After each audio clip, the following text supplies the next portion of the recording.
Cover कर चुके थे। देन हमें प्रिवेंशन करना था major. Just a second, student आ रहे हैं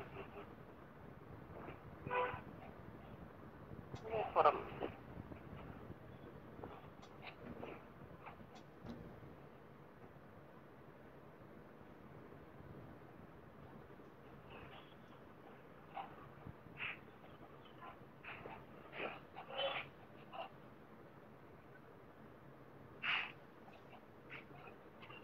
शेयरिंग में थोड़ा ये इशू आ जाता है।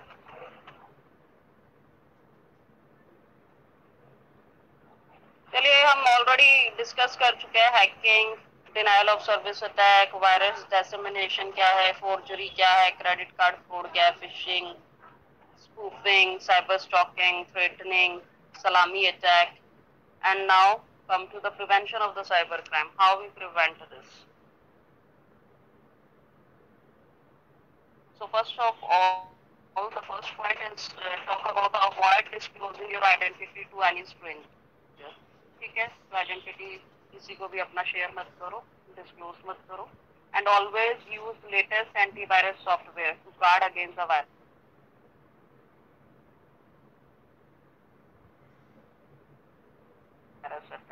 ठीक है, अपने लैपटॉप कंप्यूटर को एंटीवायरस के साथ अपना सेव करके रखिए। Then never send your credit card number to any site which is not secure. ठीक है, सिक्योर साइट के साथ आप क्रेडिट कार्ड डीलिंग कर सकते हो, बट अदरवाइज अगर आपको लगता है कि वो वेबसाइट सिक्योर नहीं है तो you can't share your details, credit card details. Use firewall, ठीक है, और पासवर्ड को फ्रिक्वेंटली आप चेंज कीजिए और अननेसेसरी के सॉफ्टवेयर को अनइंस्टॉल कर दो। ठीक है, अपना इंस्टॉल मत करो। These are some of the points जहाँ से हम बच सकते हैं साइबर क्राइम से। ठीक है, तो ये प्रिवेंटिव मेजर है। उसके बाद मेरे को एक और आपके साथ शेयर करना था पीपीटी, वो मैं शेयर करती हूँ। उसके अंदर देखते हैं क्या है क्या नहीं। So is it visible? Yes ma'am. Is it visible? Visible. Yes. ठीक है, देखिए इस वाले जो प्रेजेंटेशन है पीपीटी का, इसमें 3 पॉइंट्स के ऊपर डिस्कशन है और लर्न करोगे आप क्या है, what is cyber crime, type of cyber crime, create and trades of cyber crime. ठीक है, तो क्रिमिनल एंड इंटरनेट में they first give the cyber law, definition of the cyber law, then they talk about cyber security and after that the cyber law. ठीक है, क्या है क्या नहीं है। अगर नेक्स्ट स्लाइड की हम बात करें तो मोटिवेशन क्या है साइबर क्राइम का। तो फर्स्ट ऑफ ऑल हम बोल सकते हैं ग्रीड है, मनी है। ठीक है, किसी से रिवेंज लेना है या फन करने के लिए, just for sake of the fun, curiosity है कुछ जानने की। तो इस वजह से जो है साइबर क्राइम के अंदर लोग क्या है इंडल्ज हो जाते हैं, राइट। देन प्रेज सीकर है, तो ये सारी चीज क्या है, मोटिवेशन है। देन अब हम बोले अपवर्ड ट्रेंड क्या है regarding this. So my voice is not audible to you. Someone messaging. My voice is not audible to you. Clear है ma'am? Is it clear? Anju, तो अंजू के साथ प्रॉब्लम हो रही है। अंजू अपना नेट चेक करो। ठीक है, see then cyber crime upward trend क्या है, huge increase in use of the internet and smartphone. ठीक है, because of that day by day increase हो रही है ये चीजें। इंडिविजुअल शेयर पर्सनल और work related information on internet. ठीक है, critical and sensitive information are shared on internet. Financial transaction take place in the internet, right, and security control never 100% and adequate. तो ये रीजन है why the cyber crime is day by day increasing. Then next we have the next slide that talk about the cyber crime. It's no more of fun. ठीक है, it's no more of fun because of the stringent laws. ठीक है, if anyone committing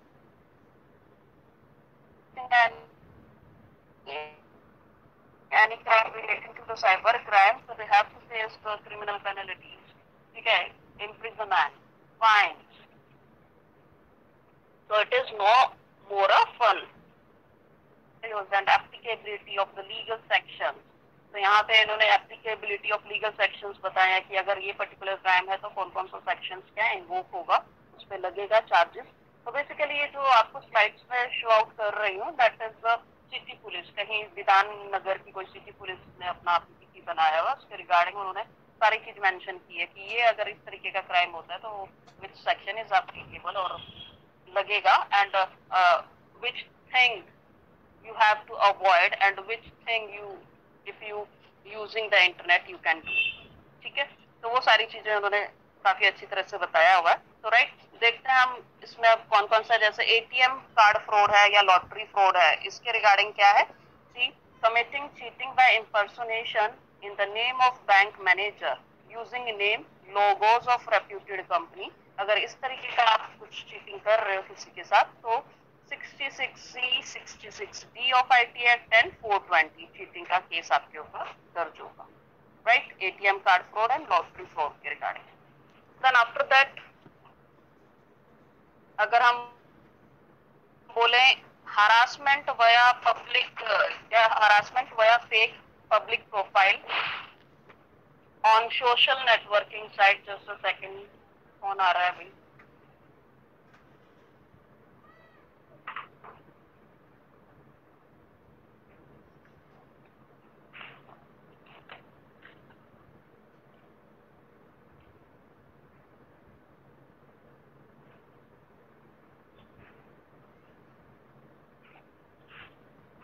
Neelam, write down the message in WhatsApp group within 1 or 2 minutes, please. You be allowed in. जी ma'am. To join.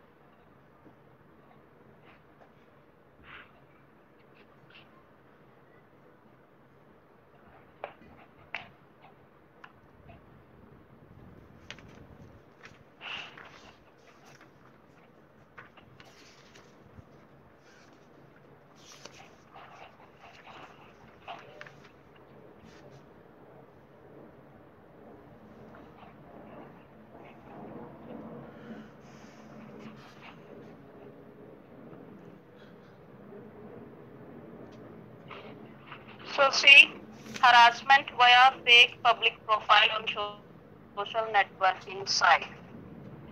ठीक है, अगर किसी को harass कर रहे हो फेक प्रोफाइल बनाकर सोशल नेटवर्क साइट के ऊपर, तो which section is applicable in this case. The 66C of the IT Act is applicable on this type of the crime.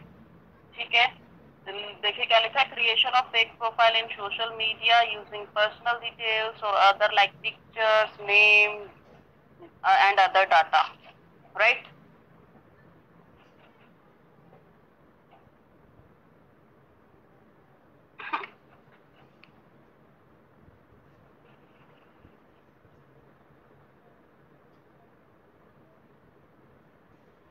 then for this 66C of the IT Act and the 500 of IPC. If a person is doing such a thing, so he be booked in this section.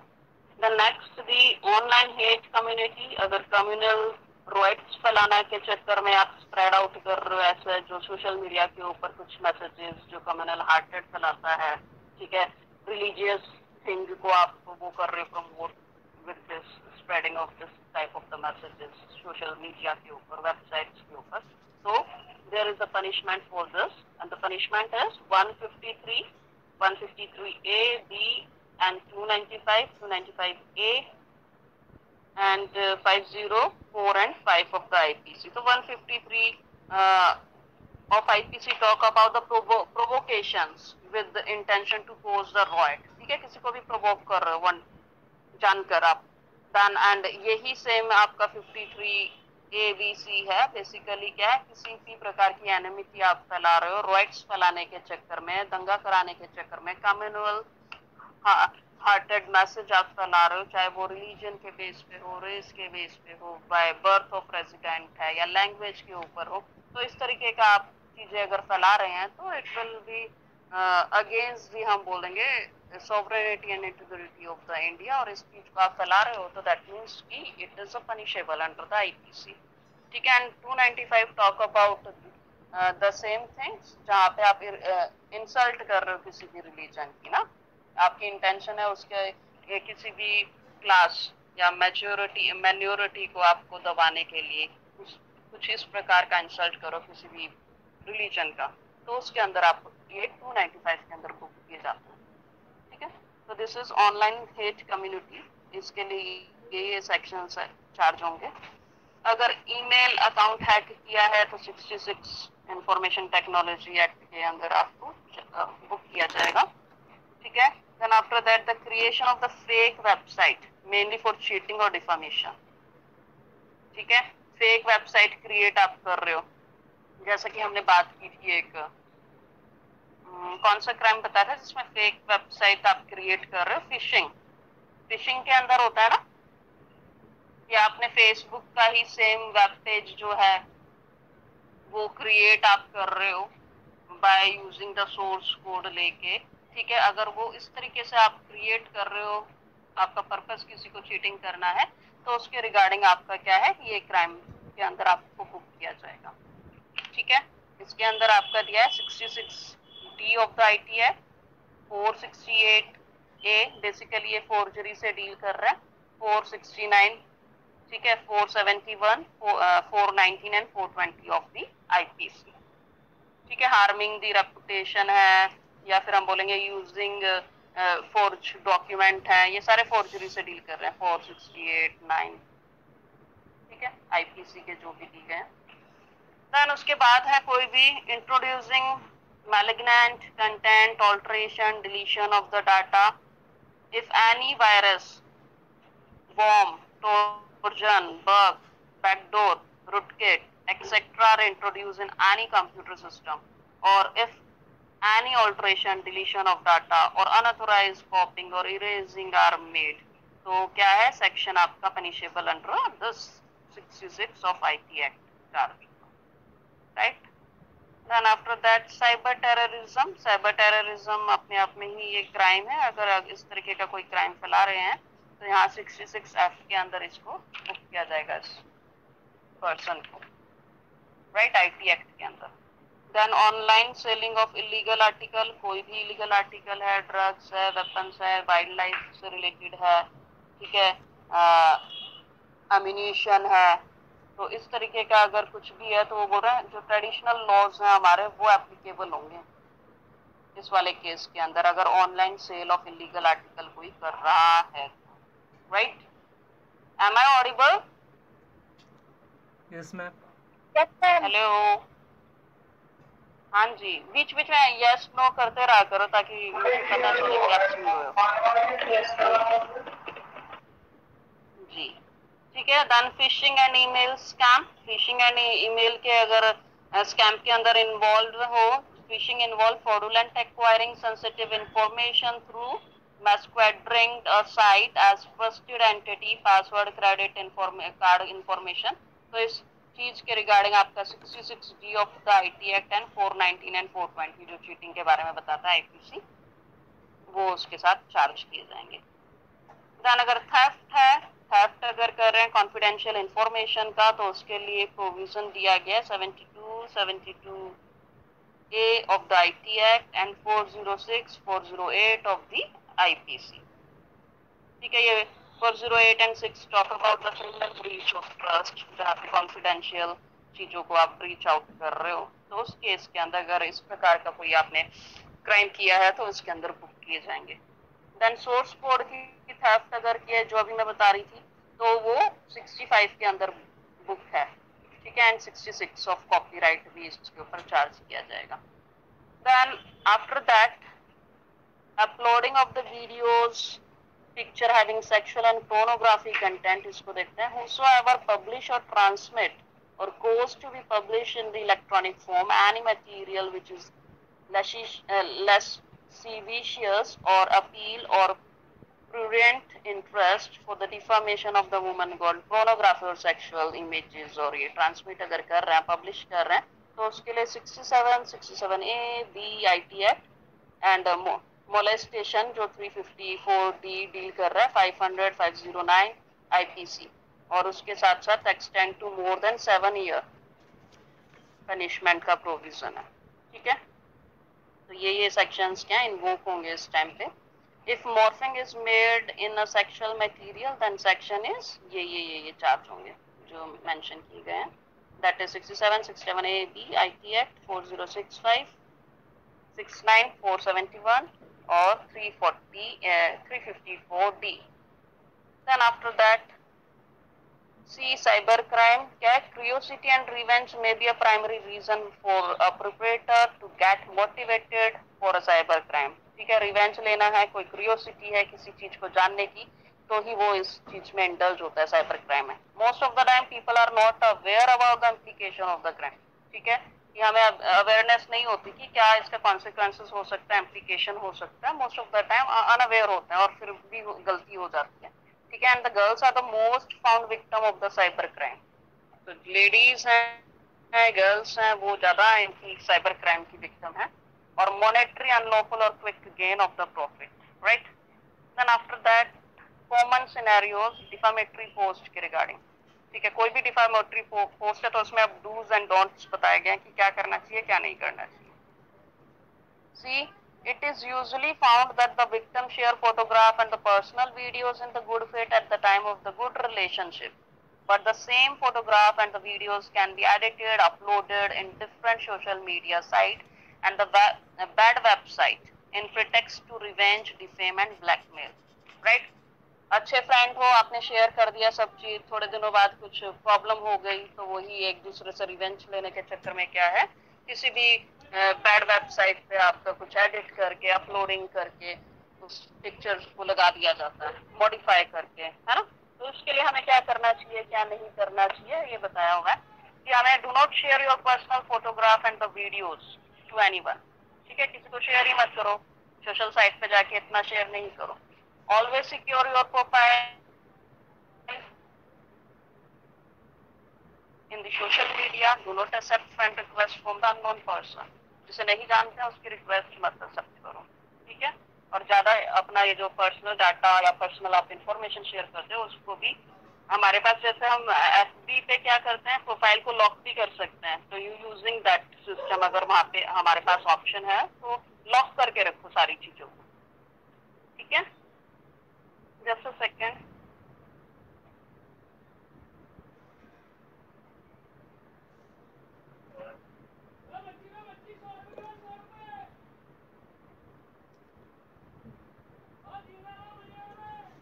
Any other point? Then after that, wishing calls, banking fraud जो होते हैं उसके लिए क्या करना चाहिए क्या नहीं करना चाहिए। सी, it is also common that one receives fraud call from unknown mobile number relieving themselves as a bank manager of a reputed bank and in the name of giving service manage to collect the debit card details and OTPs, eventually siphoning and the amount from the victim bank account, ठीक है। जो wishing calls आती है bank fraud के regarding, आप OTP share कर देते हो, आप उनका पर्पस ये रहता है कि भाई मैं फलाना फलाना बैंक से बोल रहा हूँ और मेरे को आपके अकाउंट के बारे में जानकारी लेनी है। तो जब अकाउंट के बारे में जानकारी लेनी है तो ये देखिए SBI की, आपका RBI की गाइडलाइंस होती है, कोई भी बैंक से कोई किसी का कॉल नहीं आ सकता है, ठीक है। उनके पास ऑलरेडी आपकी डिटेल होती है जब आप उनके कस्टमर बनते हो, ठीक है। तो उसके लिए आपको किसी भी प्रकार की कोई भी बैंक डिटेल किसी को देने की जरूरत नहीं है, ना ही अपना अदर क्रेडेंशियल किसी को बताने की जरूरत है।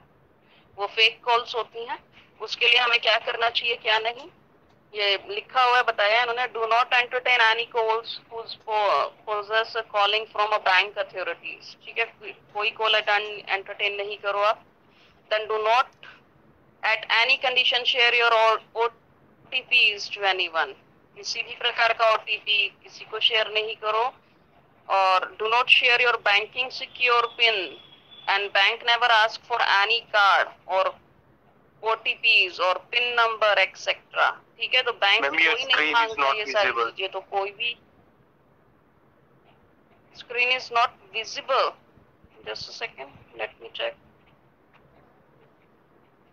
Now No, Ashish, no, ma'am. is it visible? No ma'am. How how share तो किया हुआ ही है मैंने। एक मिनट, जस्ट सेकंड, दोबारा करती हूँ। Wait for a moment, I am sharing again.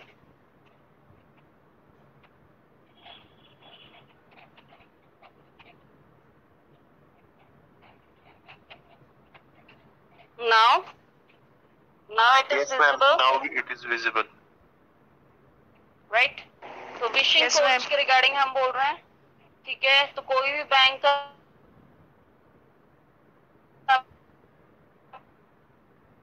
को कॉल नहीं करेगा, किसी भी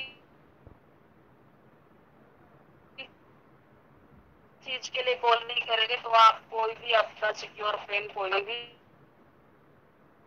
बैंक डिटेल रिलेटेड क्राइम क्या है ये देखिए।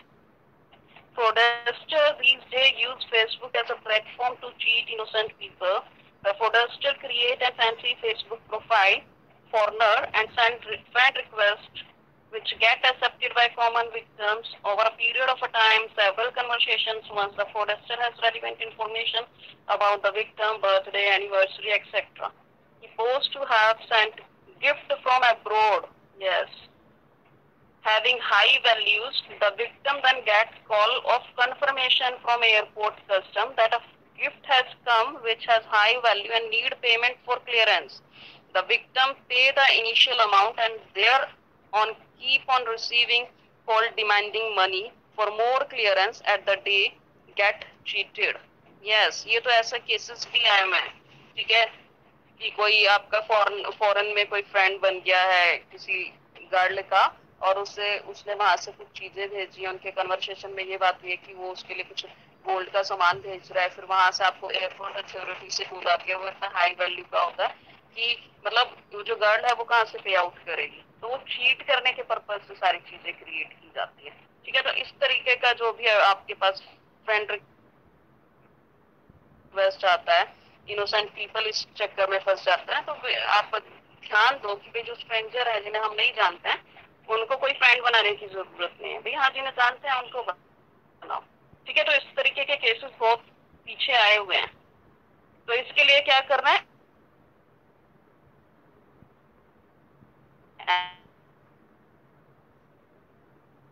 ऐसी कोई रिक्वेस्ट हमें एक्सेप्ट नहीं करना है अननोन पर्सन का, ठीक है, जिसे हम नहीं जानते हैं, और इस तरीके के गिफ्ट के लिए पे भी नहीं करना है कि हाँ भाई आप जा रहे हो पे करने, क्योंकि लाखों लाखों की डिमांड होती है फिर अगर वो इस तरीके का कुछ भेजा जा रहा है, ठीक है, राइट? तो फेसबुक पे ये बहुत चला हुआ है। Then after that the fake website related recruitment fraud, ठीक है, किसी को जॉब लगाने के चक्कर में इस तरह की वेबसाइट को भी आप इग्नोर मारो कि हाँ कोई जॉब नहीं लगाता है, वो आपसे पैसे ऐंठने वाली बात है, वो चीटिंग करते हैं। तो इस तरीके का जो वेबसाइट है कि भाई आपको ल्योर कर रहा है कि getting you a job, so and so job post, यहाँ पर हम फलाना लोकेशन फलाना इधर, तो इन चीजों में भी नहीं है कुछ दम, ठीक है? तो ये देखिए, Fraudster create a like website copying an entire detail from the original organization and they upload the false result containing the name of the candidate, charges money from innocent youth pursuing a career who pay them in the belief of getting job, but later find out at the time of joining the entire process was fraud, right? तो इसके लिए क्या नहीं करना है और क्या करना है लिखा है, देखिए, do not believe in the doubts as there are no ways they can land you to a job, ठीक है? जो एजेंसीज होती हैं, कंसल्टेंसीज होती हैं, डाउट्स होते हैं, उनके ऊपर मत भरोसा करो। Look the URL of the website carefully. Contact with the admin. Contact details are available in Google or the website before believing it. Yes, इस तरीके की कोई वेबसाइट है तो पहले चेकआउट करो उसको कि वाकई में ये इस तरीके का कुछ है या नहीं है, क्या ये फ्रॉड तो नहीं हो रहा हमारे साथ, ठीक है? तो उसको देखना है। The next come to the insurance fraud, ठीक है, कोई इंश्योरेंस से रिलेटेड सीनियर सिटीजन के रिगार्डिंग, ठीक है, कभी भी कॉल आ जाते हैं या कोई वेबसाइट के जरिए कोई मैसेजेस वगैरह आ जाते हैं, तो उसके लिए भी हमें क्या करना है, इस तरीके का इंश्योरेंस एजेंट को अलाउ नहीं करना है, अपने हाउस में भी नहीं बुलाना है, ना ही उनकी कॉल को अटेंड करना है, कि भाई हम बहुत चीप पॉलिसीज दे रहे हैं इंश्योरेंस के लिए, आपके लिए अच्छा है, फलाना है, ठिकाना है टाइप्स। ठीक है, तो बेसिक पर्पस भी उनका यही होता है, एल्डरली जो पीपल्स होते हैं, सीनियर सिटीजन्स होते हैं या नॉर्मल भी पब्लिक जो है, ठीक है, उनको लूटपाट मचाना है, चीटिंग करना है, राइट। देन ये रिटायरमेंट सर्विस फ्रॉड फिर वही है। तो इसके लिए क्या है, सारी चीजों को देख भाल के सारी चीजें करनी चाहिए कि भाई वो सच्चाई भी है उस चीज में या नहीं है। ठीक है, देखो क्या लिखा है, फोडस्टर में posing as to the calling from the central team calls retired person and inform them that they have some of the money which is due as arrear which will be credited to their account। हाँ, कि arrear है, कुछ credit करना है आपके account में, फिर वो account details उनसे मांगते हैं। But in order to avail the same, the victim need to pay the processing fees to different bank accounts. At the end, after paying the processing fees, the amount never get credited to the victim account and thereby they get cheated। ठीक है, तो इसके लिए क्या करना है, do not entertain such type of the calls, verify from your farmer department about any increment और arrear. पहले वेरीफाई करना कि हाँ इस तरीके का कोई एरियर आया है या नहीं, जिस डिपार्टमेंट से भी आप रिटायर्ड हुआ। Then department never say to pay processing fees into the personal bank account. ठीक है, डिपार्टमेंट नहीं बोलता है ये चीजें कि प्रोसेसिंग फीस वगैरह चार्ज की जाएगी।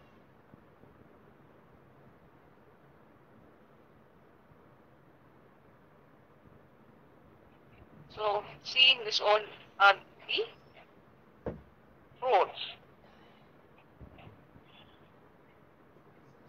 So see, other cyber crime ये हम already कर चुके हैं, cyber stalking, cyber terrorism and all this fraud attack, online gambling. Then security awareness, ये देखिए security awareness में क्या है, password are the only and or the primary option to ensure privacy of your information, right? Ensure password are complex in nature। इस तरीके का आप password form करो जो कॉम्प्लेक्स हो, इजी वे में कि कोई भी 1 2 3 4 दबा दे, हाँ भाई खुल गया आपका पासवर्ड। तो use complexity in making the password. Do not right password anywhere, कोई कॉपी किताब किसी पे भी मत लिखो ना, अपने मोबाइल में डालो कि ये मेरा पासवर्ड है फलाना फलाना इस चीज का। ठीक है, do not keep your display pic in WhatsApp open to everyone, right? Then do not accept friend request from unknown person। Keep your photos in Facebook secured। Log out from all devices after completing your work। तो log out करना भी बहुत जरूरी है, हम कई बार नहीं करते हैं। ठीक है, लॉग आउट नहीं करते, कोई नहीं, हम आई तो लैपटॉप है छोड़ो, तो लॉग आउट करना जरूरी है। Then after that, social media is now an integral part of our daily life। Be sensitive in what you upload on your social networking। ठीक है, क्या स्टेटस आप डाल रहे हो, पिक्चर डाल रहे हो, क्या आप सेंसिटिव इंफॉर्मेशन शेयर कर रहे हो, इसको सोच समझ के करो। Use security and privacy option provided by social media website. ठीक है, उनको यूज करो जो प्राइवेसी ऑप्शंस दिए हैं सिक्योरिटी के लिए, right? SMS based second factor authentication, access control, browse and machine mapping to your social media profile।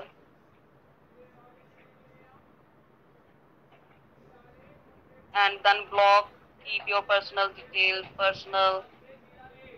Then after that, connect to only authorized Wi-Fi access, use auto lock feature, download apps from authorized app store only, use privacy option provided various mobile operating system। Do not accept call from weird number जिसे नहीं जानते हो या save नहीं कर रखा, और उसको बैक कॉल भी मत करो। ठीक है, तो these are some securities points कि किस तरीके से हम सिक्योर कर सकते हैं अपनी चीजों को, so that कि हम विक्टिम ना बने साइबर क्राइम का। ठीक है, so this is all about the I'm stop sharing this PPT here। So this is all about the cyber crime। Yes, any question, any doubt?